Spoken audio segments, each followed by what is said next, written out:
Magmula doon sa hindi nahatak dahil umabot yung may-ari, dito lang sa unahan, ito, sakop na sakop yung bangketa sa kakalsada. Kabilaan yung hatakan dito.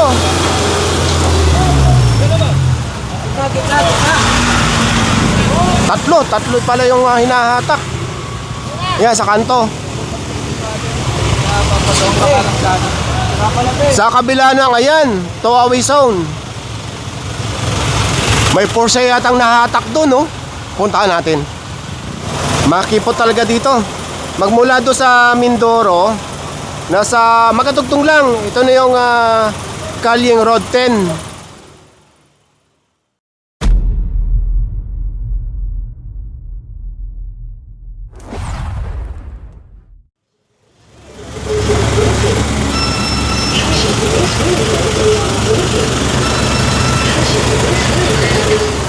Magandang umaga sa inyong lahat. Ngayon ay Thursday, May 21, 2026 at sa oras na 8 ng umaga.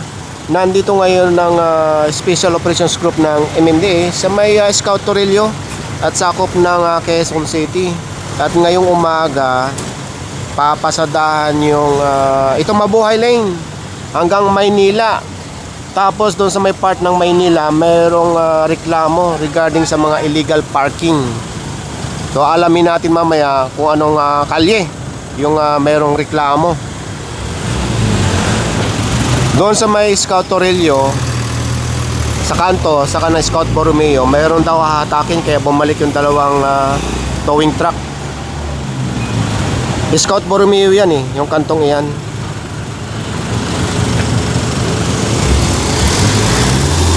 Doon pala sa unahan, meron na rin hahatakin. Hello, good morning, ingat ingat.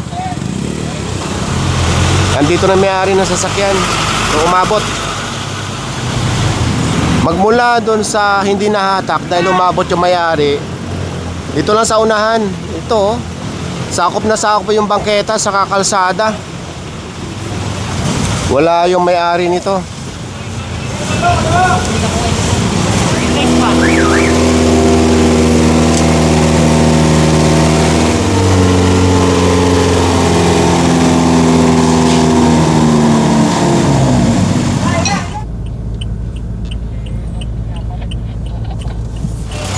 Nasa Scout Torillo pa rin tayo. Itong isa, sagip pa yung pedestrian crossing. Ano pala ito eh, school? Sir, papapabaran mo, no?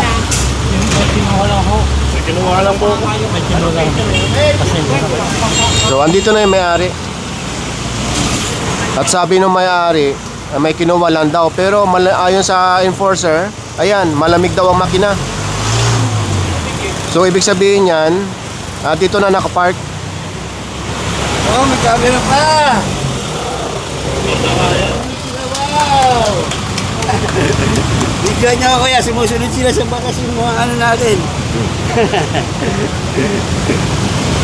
Patigit ka na, Net! Mababait ka pulis yan!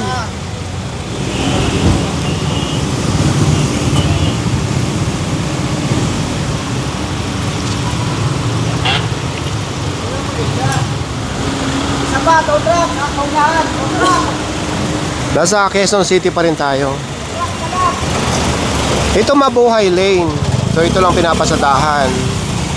Ayun, matitigitan yon dahil nasa corner.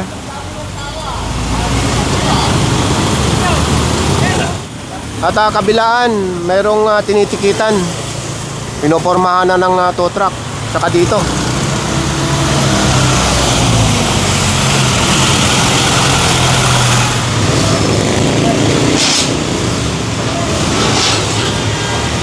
Yung isa yata sa kabila, mahatak na rin.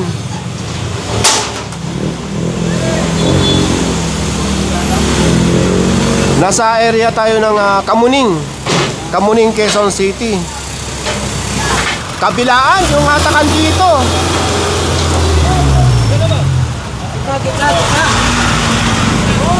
Tatlo pala yung hinahatak. Yan, sa kanto. Sa kabila ng ayan, two-way zone. May Porsche yatang nahatak doon, no? Puntahan natin. Naghati kasi ang team, kaya hindi natin na-cover itong Porsche.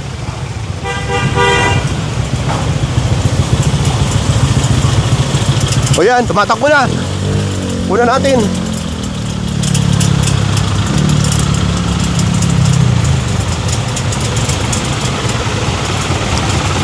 Sabay-sabay na hinatak yung tatlo. Ayun, nakaalis lang ng isa. Saka ito.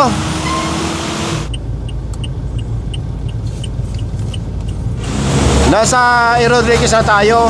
Ayan lang yung Skyway. At ang direction natin papunta ng Maynila. Ayan lang yung Banawe sa unahan. Ayun, may tinitikitan na rin doon, no? Nakaharang sa sidewalk. Saka ito, mahahatak na. Ito lang ba yung may-ari? So, natikitan na lang ito.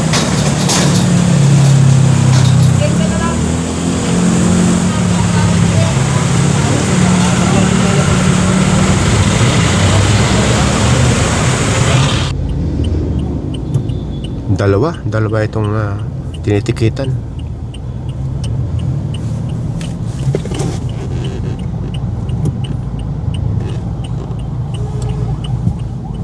Ito pa sa kabila.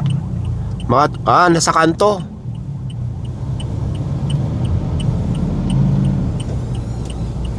May pinapormahan din kami dito sa unahan. May nakalagay na palang marka. Itong dilaw, no parking.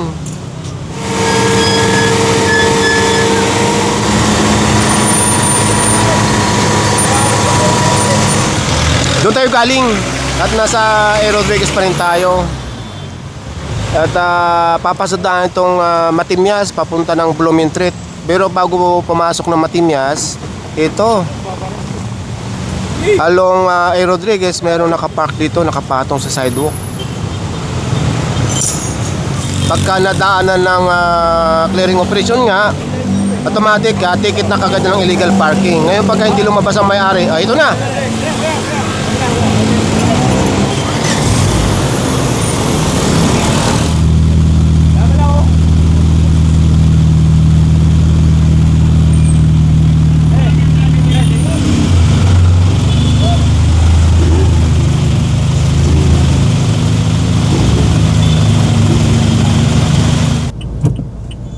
Dalawa pala ito.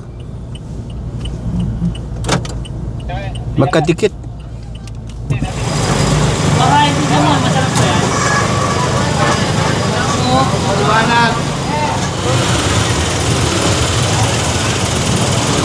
So, andito yung kagawad ng barangay. At ayon sa kanya, matagal na ito nakapark dito. Ibig sabihin, hindi inaalis. Matagal na namin problema yan. Ang tagal na naka-stack dyan. Ilang operation na rin yung pumunta rito, hindi nila nakuha. Ticket lang ang na-issue nila. Oo. Pero ilang beses na rin siya natikitan, puro ticket lang. So, nagpapasalamat ako ngayon kasi nga makukuha na siya.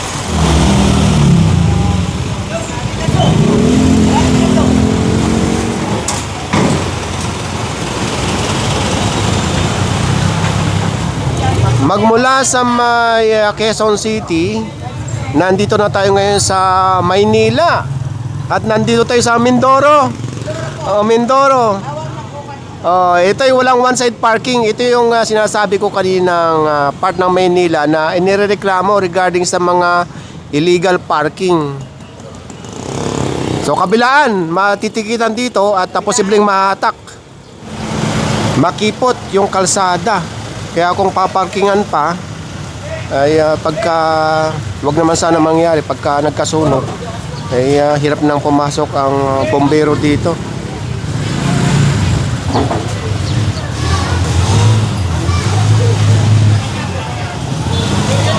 Maandar to, sir? Sira yung transmission niya Sira yung transmission. Kaya sabi ko kailangan alisin niya pa rin. Oo. Pwede iwanan dito. Biglang lumiwanag yung kalsada. Biglang lumuwag. Lalo pagka naalis ito rito.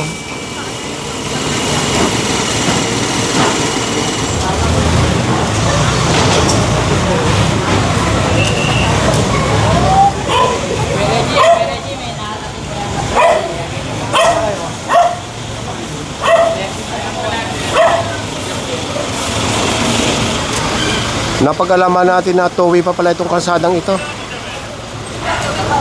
Bali, dalawa ang nahatak dito sa Mindoro.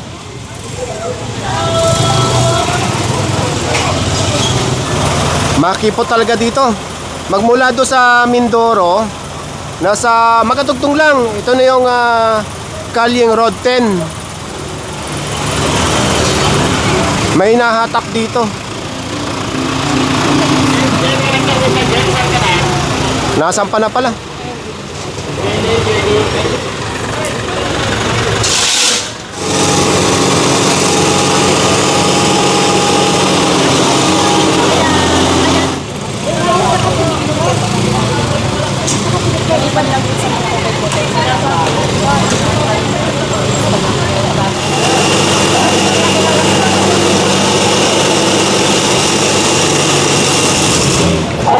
Ginawa niyo ba yung susi, sir? Inoknot yung sa kasama ko? Eh sabi niya, sir eh, paano nga niya drive? Boss, walang ganun ha. Walang inahablot na susi. Sabi sir, na kinuha niya yung Kanina, ang usapan namin nung driver mo, sasama siya at ibababa namin doon sa sa shop nyo yung mga motor. Balik ko. Eh, nakatubar yan kanina eh. Nakatubar yan kanina. Kaya nga, sir, kinuha na yung susi. Wala ko yan.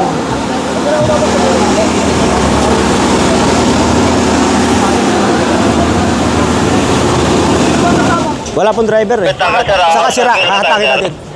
Hahatakin natin.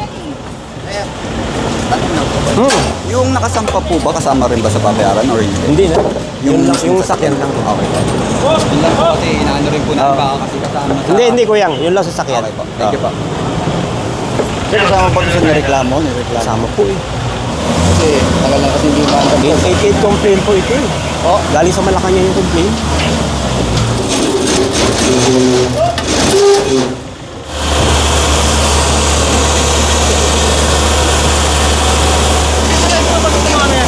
Opo, sir. Pwede mo nang pasamahin yung driver mo para may labas din agad. Oo. May pera ko. Magkano ka nung tubos nun? Ang ano po niyan, first 4 kilometer is 1,500. Di may... Ba't nakikarang yung pasyon kinuha? Hindi po na-under, sir. Wala man ang picture. Sige, pakikunan niyo po ng litrato. Problema, ang dami yung pinalagpas sa sasakyan eh. Wala po kami pinalagpas. Wala po kami pinalagpas dito. Lahat po tinaw namin. Ano po kayo dyan? Former chairman. Dati po kayo chairman. Ay, si Gia, Basta ko naman ang picture. Pag inanapan tayo, sabihin natin, kinuha nila. Sige po. Wala po problema. May papel na. Pakiiwanan yung TIF niya. Nasaan na? Pati itong truck. Pati itong truck, kunin mo yung plaka. Ito, kunin yung plaka. I-report natin sa amin yan. Sige po, sige po. Huwag na kayo mag-ano. Kaya nga, hindi, hahanapin sa atin yan eh. Nandun lang po yan sa Tumana at saka may papel naman po kaming iiwan sa inyo na ako. Oo.